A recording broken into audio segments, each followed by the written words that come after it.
Speed is my motto, nothing's ever holding back. Hello everyone and welcome back to the Lone Road iRacing podcast.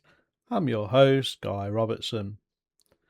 Before we dive into this week's episode, I'd like to do something a little different. A couple of weeks ago I received an email from a listener. I thought I would share some of it with you. If I'm honest, it perfectly sums up why this podcast exists. We spend a lot of time talking about iRacing, safety rating, racecraft, confidence, mistakes, consistency, and everything else in between. But every now and then, I get a message that reminds me there are real people listening to the show. People juggling work, family, and life, trying to squeeze in an hour or two behind the wheel wherever they can. So, I'd like to read some of this email. Hi Guy, I've been listening to your podcast for a few months. Now, after starting iRacing in January this year, I was looking for tools and resources to help me on my iRacing journey, and I just wanted to say thank you. Not just for the quality of the episodes, but because the topics always seem so relevant. It's almost as though you'd had a conversation with me about my latest experiences and then built a podcast on exactly what I needed to hear.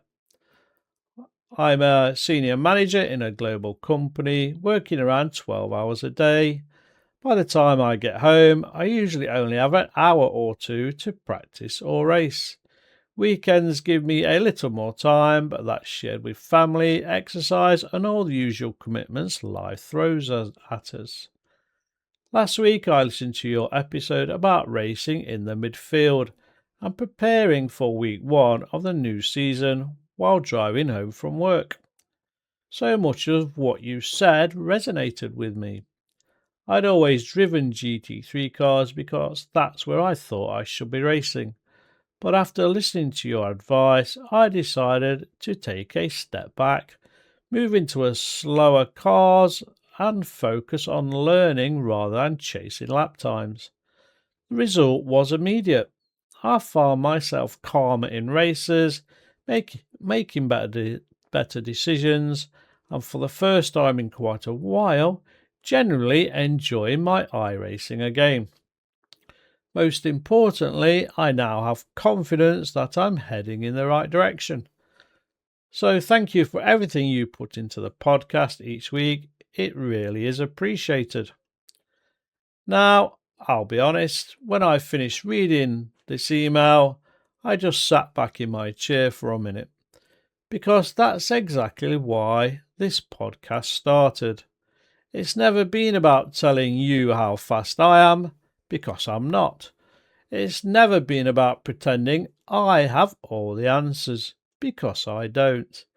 It's simply about sharing experiences, talking honestly about the highs and the lows of iRacing, and hopefully helping someone avoid a mistake I've already made.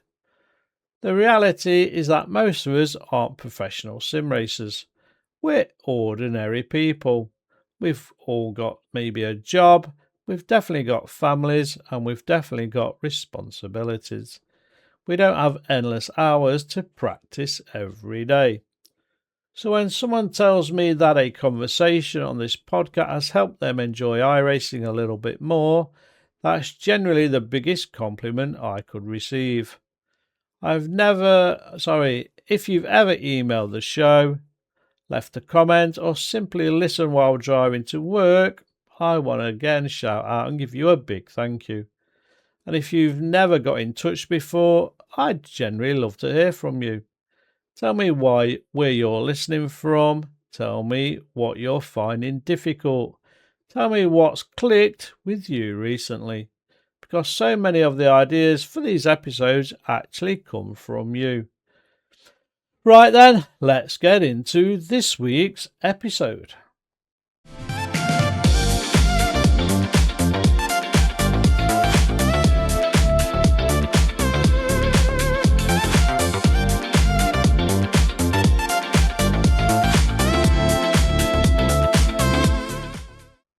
After reading that email, I decided to look back at my own Season 2 statistics. Not to admire them, not to show off, but to ask myself one simple question. Am I actually following the advice I've been given on this podcast? When I looked at the numbers, one statistic jumped straight off the page. It wasn't the wins, the top fives. This season, I started 267 official races. I won 15, that's roughly one win every 18 races-ish. Hardly dominated, but then I looked at other statistic. I finished inside the top 5 168 times. Think about that. Nearly 2 out of every 3 races ended inside the top 5. My average qualifying position was 6th, and my average finish position was 5th. That means over an entire season of 267 races, I wasn't losing places. I was quietly moving forward, one position at a time. I also completed over 3,000 racing laps this season, yet I only led 185 of them. That surprised me a little because it tells me a really important story. I wasn't leading races from lights to flag. I wasn't disappearing into the distance. Most of the time, I was simply there, close enough to capitalise, patient enough to avoid trouble, consistent enough to collect another strong finish. And that's when it hit me. 5 years ago, I measured success by wins. Today, I measure success by how many opportunities I gave myself. And that's a huge difference and a mindset change. Because here's something I've learnt. Winning surely feels incredible for about 10 minutes. Consistency feels brilliant for an entire season. And I genuinely believe that's why the listener who emailed me is enjoying iRacing so much more. They stopped chasing perfection, they started chasing progress. Those are two very different things. And that's exactly what I'd like to explore today. The mindset shift that transformed not only my results but my enjoyment of iRacing. So, as I've said, the email got me thinking. If you'd met me back in August 2020 when I first signed up to iRacing, you wouldn't have recognised the driver I am today. Now, don't misunderstand me, I'm still learning every single week. I still make mistakes, I still get caught out. I still have races where I come away wondering what on earth I was thinking. But one thing has changed more than anything else: my mindset. When people ask me what's made you quicker, they normally expect me to talk about hardware, maybe a better wheel, better pedals, a direct drive base, a new monitor. Or perhaps they expect me to say it's setups, telemetry, or hours of practice. The truth, none of those things made the biggest difference. The biggest improvements happened between my ears. And today I want to share 10 mindset shifts that completely changed the way I approach iRacing. Some of them are very simple. Some took me a few years to learn, but every single one has made me a better racer.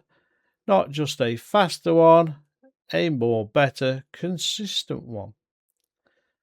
Mindset shift number 1. Stop trying to win every race. Now that probably sounds a bit ridiculous. Of course we're trying to win. We're racers, right? Nobody enters an official session hoping to finish 5th. But there's a huge difference between wanting to win and forcing a win. 5 years ago, if I saw a gap, I went for it. Didn't matter if it was lap 2 or lap 22. Didn't matter whether it was sensible or not. If there was daylight, I convinced the move had to happen.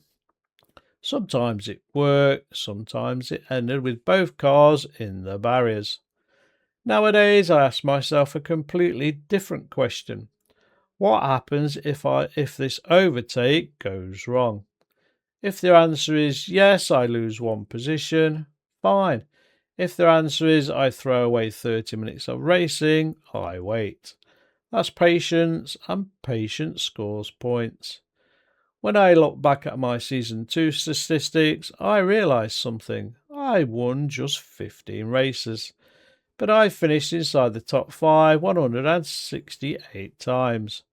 That didn't happen because I suddenly became a qualifying specialist. It happened because I stopped throwing away perfectly good races. Sometimes the smartest move you'll make all evening is the overtake you didn't never attempt. Mind shift number 2. Every finish line is progress. One of the biggest mistakes I see newer drivers make is judging a race purely by where they finished. Finish 7th, bad race. Finish 8th, waste of time. Finish 5th after starting 15th, still disappointed because they didn't get a podium. I used to think exactly the same way. Now I ask a different question. What did I learn? Did I improve my consistency? Did I survive lap 1? Did I manage my tyres better? And did I avoid an accident or an incident that last year I would have driven straight into? If the answer is yes, the race wasn't a failure. It was an investment. Because improvements in iRacing isn't a straight line. It's more like building a wall. Every race is another brick. One brick doesn't look very impressive, but stack enough of them together and suddenly you've built something incredibly strong. That's exactly what those 168 top 5 finishers represent. Not one amazing drive, 168 solid bricks. 168 races where I gave myself the chance to improve. That's where the confidence comes from. Not from winning, from proving to yourself over and over again that you can produce a solid performance. Mindset shift number 3. Finish today's race before worrying about tomorrow's iRating. This one changed everything for me. It's so easy to become obsessed with numbers. My iRating has dropped. I need those 50 points back. I can't lose safety rating today. Before you know it, you're no longer racing naturally, you're racing scared. Every move becomes desperate. Every mistake feels catastrophic. The pressure builds. Ironically, that's exactly when mistakes happen. Today, I barely think about iRating during a race. Why? Because iRating isn't won in one race. It's earned over a season. Exactly like my statistics show. 267 races, that's where the gains come from. Not one spectacular evening, hundreds of sensible evenings. When you stop chasing the number often starts chasing you. Those are just 3 lessons. I've got 7 more to come, and some of them completely change the way I prepare, practice, and even think about mistakes after the checkered flag. So grab a drink, settle in, because I think the next few might challenge the way you look at your own racing.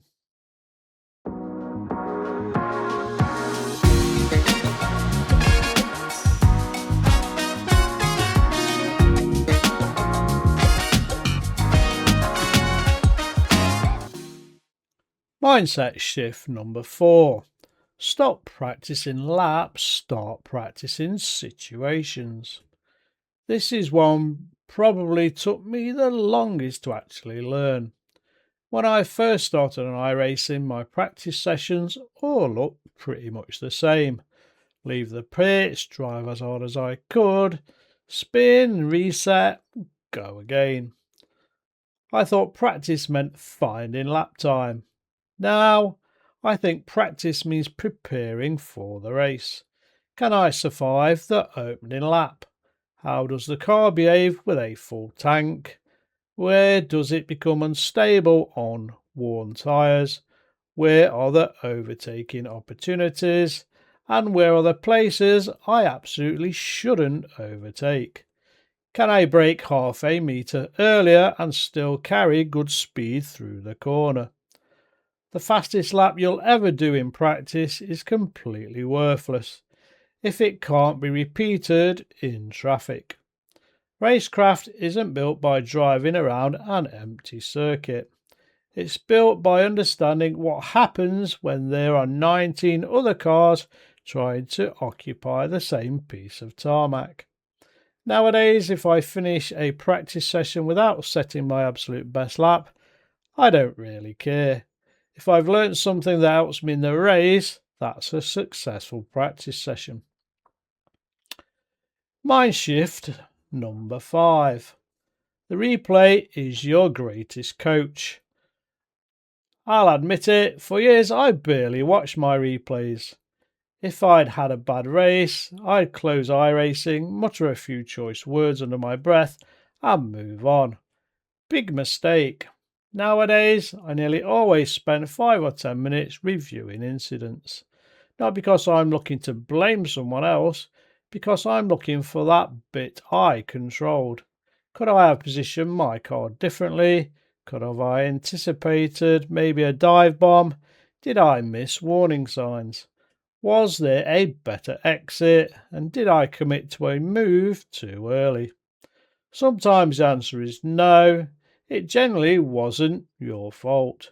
But surprisingly often, there was something that I or you could have done. Maybe only 5%, but only one decision. But that's where improvement lives. The replay isn't there to prove you're right, it's there to make you better. Moving on to mindset shift number 6. Calm drivers make quicker decisions. Here's something I never expected. As I've become more experienced, I've actually become less aggressive. Not slower, but calmer. When somebody sends it down the inside now, I don't immediately think, how dare they? I think, can I avoid this becoming both our problem? There's a massive difference. One reaction is emotional, the other is tactical. The calm driver isn't passive, they're calculating. They're constantly weighing up risk versus reward. And when you remove emotion from your driving, your decision making improves dramatically. Think back to your own races. How many incidents happen because you reacted emotionally? Someone bumped you, someone defended aggressively, someone squeezed you. How often did the next corner become the one where everything unravelled? We've all done it. And I've certainly done it. Nowadays, I try to reset my emotions before the next braking zone, because the next corner deserves a fresh decision, not one clouded by frustration. Moving on to number 7, you don't have to beat everyone. Only the drivers you're racing. This is one of the biggest mental traps on iRacing. You're sitting 6th, the leader is disappearing into the distance. Second place is 10 seconds ahead. Your race starts feeling slightly disappointing. But why? You're not racing the leader anymore. You're racing the 2 cars immediately around you. Focus there. That's where your race exists. One of the biggest improvements I made was shrinking my world. Instead of worrying about 20 drivers, I worried about 2, the one ahead and the one behind. Everything else becomes background noise, and strangely, that's when the results started improving. Mindset number 8. Every race doesn't need to be memorable. This might sound a little strange. Some of the best races you'll ever have, you'll completely forget. No huge overtakes, no dramatic saves, and no photo finish. Just 30 minutes maybe of clean, disciplined driving. 5th place, maybe 4th, job done. Those races don't make exciting YouTube highlights, but they build championships. They build iRating, and they build confidence, and they build habits. The races you barely remember, often the ones doing the heavy lifting across an entire season. Now we're up to mind shift number 9. Learn to recognise when enough is enough.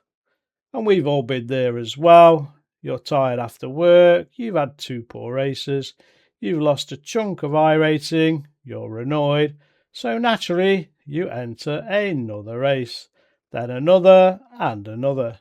Before you know it, you've turned one bad evening into a disastrous one. Nowadays, I know the signs. If I'm making unusual mistakes, missing braking points and getting frustrated, it's probably time to stop. There's no shame in ending the session. Sometimes the smartest race you'll ever run is the one you've never entered. The simulator will still be there tomorrow. You'll probably be quicker for having a break. And finally, mind shift number 10. Remember why you started iRacing. Let's go right back to the email I read at the beginning of today's episode. The listener didn't tell me they'd suddenly become the fastest driver on iRacing. They didn't say that they'd gain 1,000 iRating points. They didn't say they'd won every race. What they said was something far more important. They were enjoying iRacing again. That for me is the real victory. Because somewhere along the line, many of us forget why we bought a wheel, why we signed up, and why we fell in love with sim racing in the first place. It wasn't for a number, it wasn't for a license colour. It wasn't to compare ourselves with YouTubers or professional esport drivers. It was because racing is fun. Everything else is a bonus. If you're enjoying your racing, you'll practice more naturally. You'll learn more, you'll stay calmer, and you'll improve naturally. And ironically, that's often when the results begin to arrive. So those are my 10 mindset shifts when I can get my teeth in. I don't claim that they're the only way to approach iRacing, far from it. But when I look back at nearly 5 years on the service, when I look back at over 3,000 laps this season alone, when I see 267 race starts, 15 wins, 168 top 5 finishes, an average start of 6 and an average finish of 5th, one conclusion stands out above everything else. I didn't become a better iRacer because I started winning more races. I became a better iRacer because I started losing fewer good races. And I think that's a lesson for all of us to take away. Because success on iRacing isn't built on one incredible evening.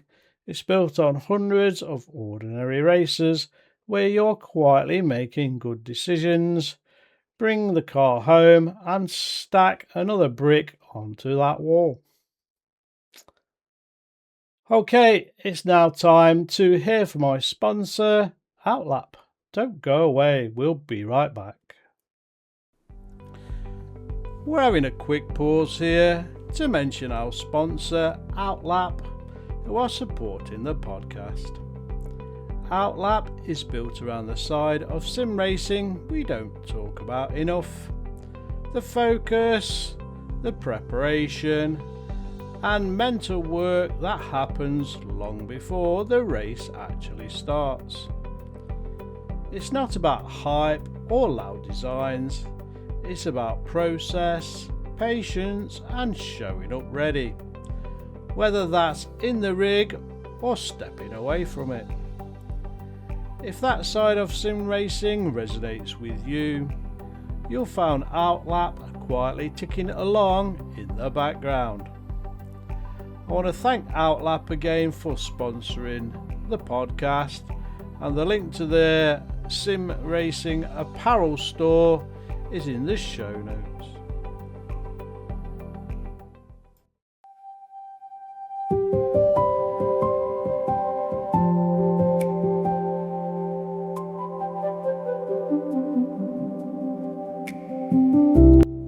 Right then, it's time once again to open the inbox for this week's iRacing Agony Uncle. If you've got a question you'd like me to cover on a future episode, whether it's about racecraft, car choice, progression through the license system, mental preparation, or anything else iRacing related, drop me an email. I generally enjoy reading them, and there's a good chance your question will help plenty of other listeners or viewers too. This week's email comes from Chris in Manchester, and I suspect a lot of you will recognise yourselves in this one. The listener writes in, "Hi Guy, I've been on iRacing for around 6 months now, and I absolutely love it. The problem is, I don't seem to finish many races. It feels like every week someone dives down the inside, rear ends me into turn 1, or gets involved in an incident that I simply can't avoid. I know my pace is improving because I'm qualifying higher than I used to, but my finishing rate seems to be getting worse. Is it really just bad luck, or are experienced drivers doing something differently that helps them survive? How do I actually finish more races? Thanks for all the advice on the podcast, Chris." Well, Chris, firstly, thanks for the email. Secondly, I generally think almost every iRacer has asked themselves exactly the same question. I'll admit something. When I first started on iRacing, I was convinced I had the worst luck imaginable. Every accident, someone else's fault. Every retirement, wrong place, wrong time. Every race, I've been taken out again. Does that sound familiar? Now, before everyone starts shouting at their speakers, yes, sometimes you really are the innocent victim. Sometimes there's absolutely nothing you could have done.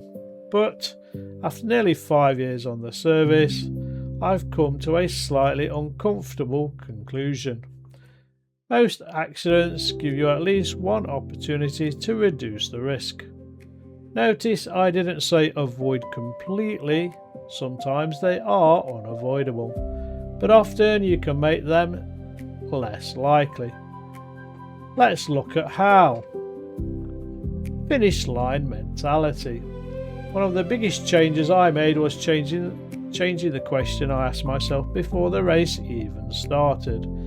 Instead of asking how do I get on the podium, I now ask how do I make sure I see the checkered flag. That might sound less ambitious.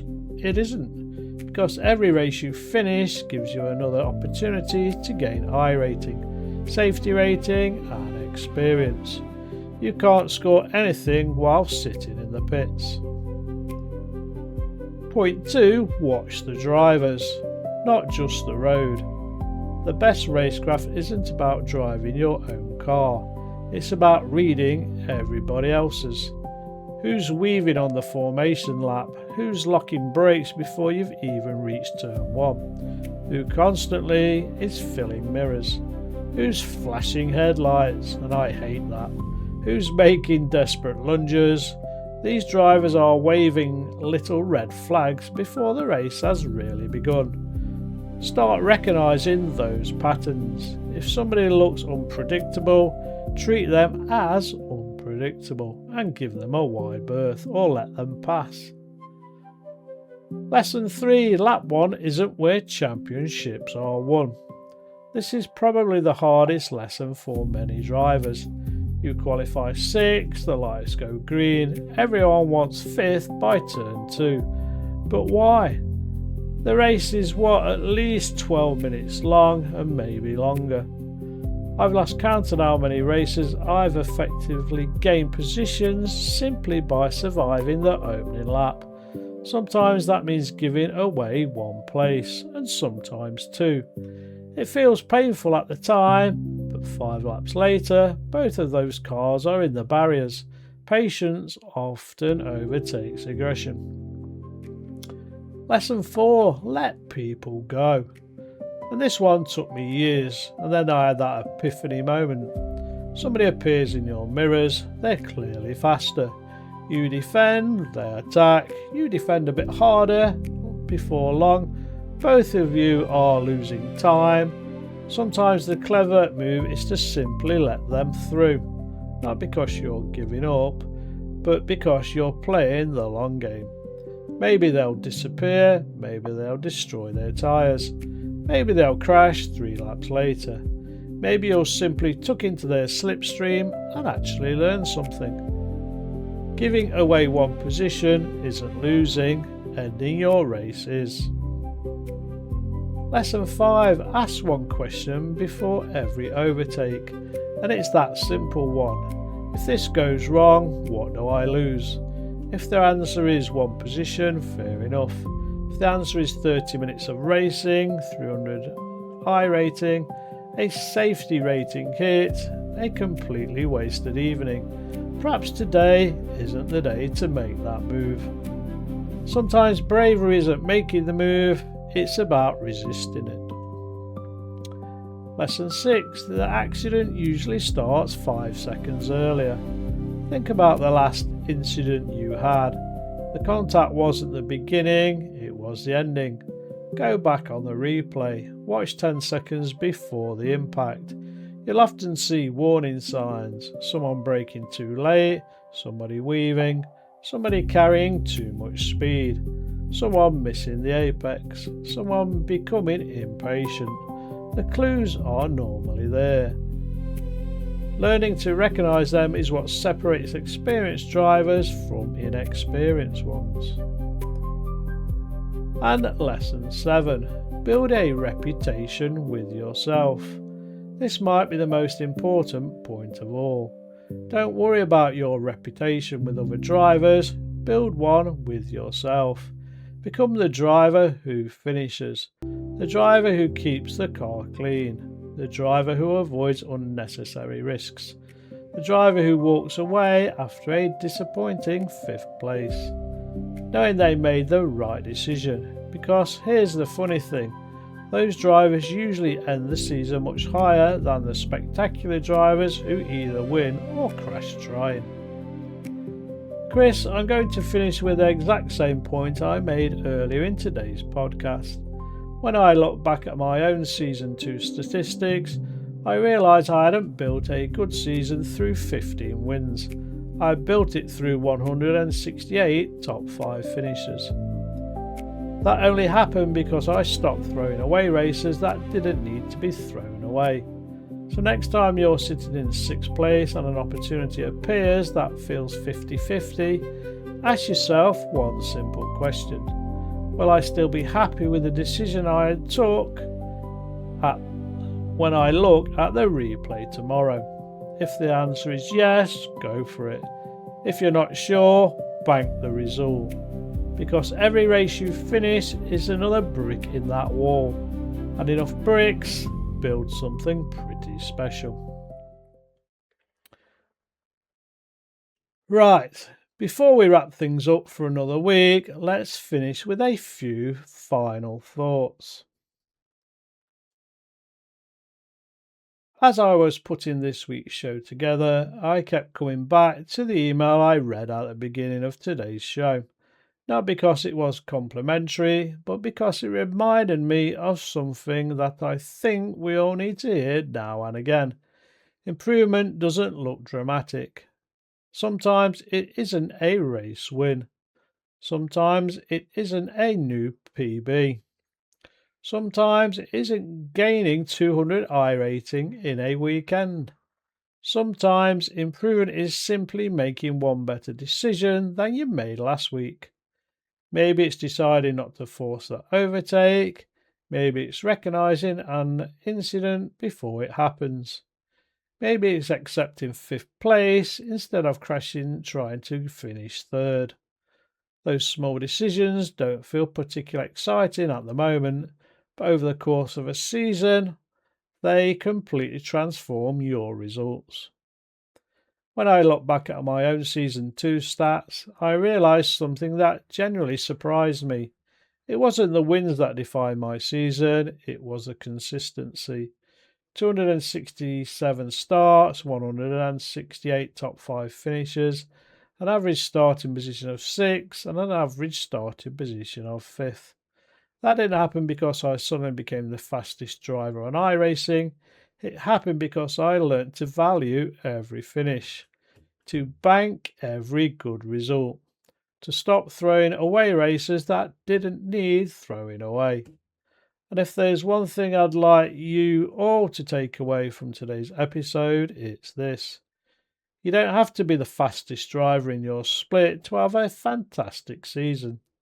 You just need to become the driver who makes good decisions, week after week, race after race, corner after corner. Because consistency has a funny way of turning ordinary evenings into extraordinary seasons. So here's a little challenge before next week's podcast. Next time you load into an official race, don't ask yourself, can I win this? Instead, ask yourself, how can I maximise this race? Because they are two very different questions, and I have a feeling that one simple change in mindset might just surprise you. As always, I'd love to hear your thoughts. Have you changed the way you approach iRacing? Have you become calmer over time? Or are you still learning some of the lessons we've talked about today? Drop me an email. The email's always in the show notes. Leave a comment on YouTube or find the podcast on social media. I read every message, and as you've heard today, many of your emails become the inspiration for future episodes. If you've enjoyed today's podcast, I really appreciate it if you could leave a rating or review on your favourite podcast platform. It really does help iRacers discover the show and become part of our growing community. And finally, if you're looking for a premium motorsport-inspired clothing, don't forget to check out our sponsor Outlap at outlapshop.com. Every purchase helps support both the brand and this podcast, and I genuinely appreciate everyone who's supported us so far. Thank you as always for your company. Drive smart, race fair, and remember, bank the result. I've been Guy Robertson, and this has been the Lone Road iRacing podcast. Until next time, take care, and I'll see you on the grid, and don't forget to say hello. See you next week. Whatever it takes, we're racing, we're in the zone. Whatever it takes, we push hard, never alone. I'm in the cockpit, the engines roar, hear me now. We're racing circles, got a hustle, made a vow. Chasing victory, it's all or nothing on the track. Sweet is my motto, nothing's ever holding back. Whatever it takes.